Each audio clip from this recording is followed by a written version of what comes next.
Our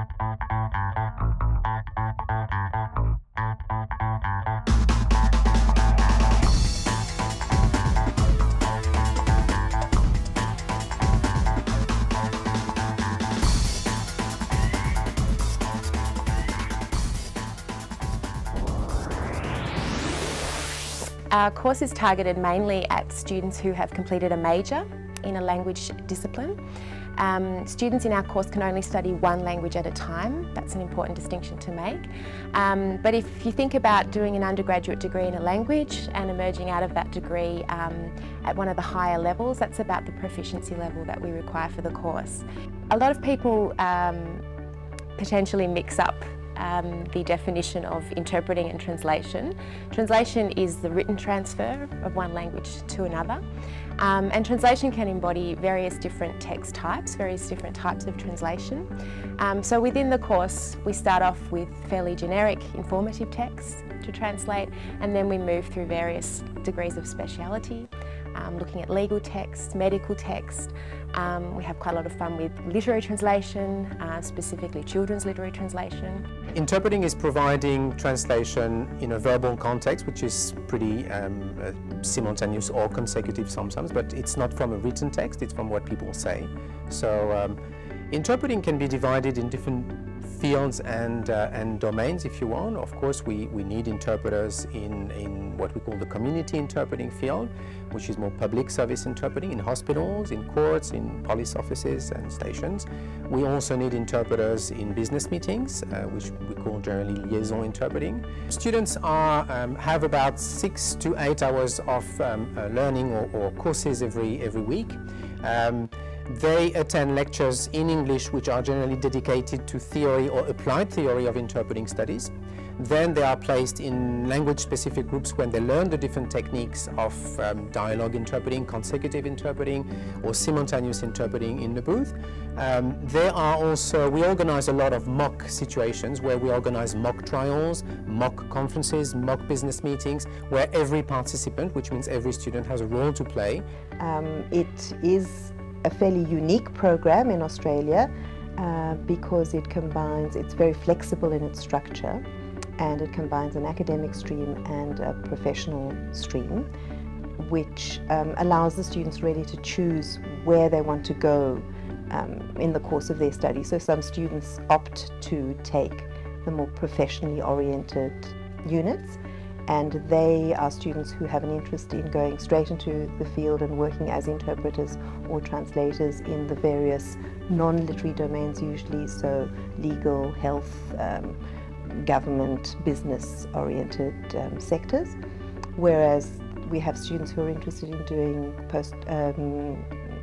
they're interested in pursuing research careers, and they will take more typically the translation stream with a research focus.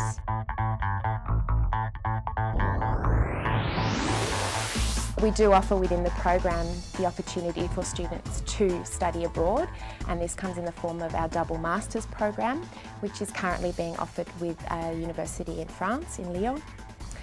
So students will complete 1 year of their studies in Australia at Monash and then move on to France for their second year of study, and at the end they come out with a double degree, so a double masters.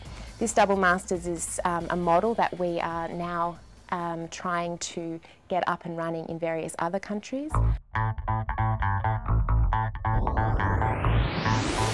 Well, I think it's a really important thing for someone wanting to become a professional translator to live in a country that speaks the language that they're going to be translating and they're going to be working in, because it gives us more experience in that language. It gives us a chance to boost our language skills in French. It also gives us some experience of culture, which is really, really important in translation and in bridging that gap between cultures. Cultural knowledge is just as important as linguistic knowledge. One of the advantages with Monash is that they run a language exchange program where they match you up with somebody from that country and you get to meet with them weekly. And also, well, as often as you like, just as a social thing.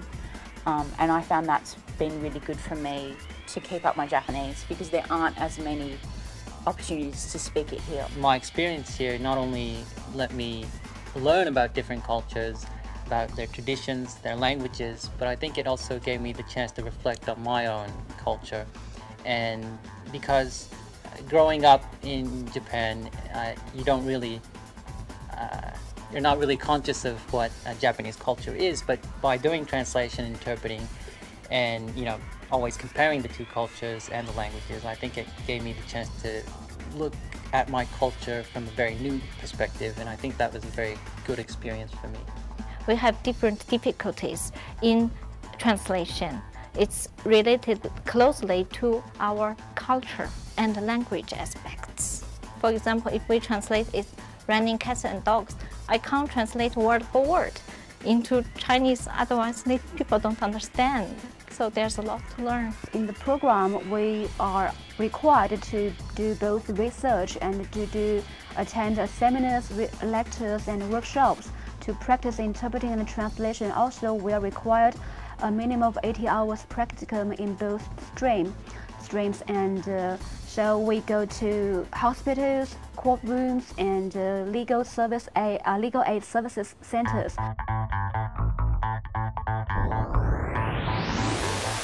It gives the students, first of all, the real life experience of what it's like to work in this sector, but it also enables the work providers to get a good sense of how we're preparing students for the workplace at Monash, and we've managed to establish excellent relationships with a number of different agencies who will take students to be professional interpreters or translators, but also with the government sector.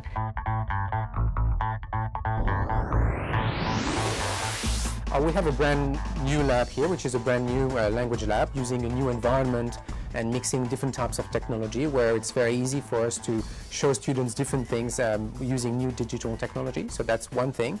We have on another campus a new setting as well for conference interpreting, for simultaneous interpreting, with new booths actually where students will be trained to simultaneous interpreting with, again, the state-of-the-art technology.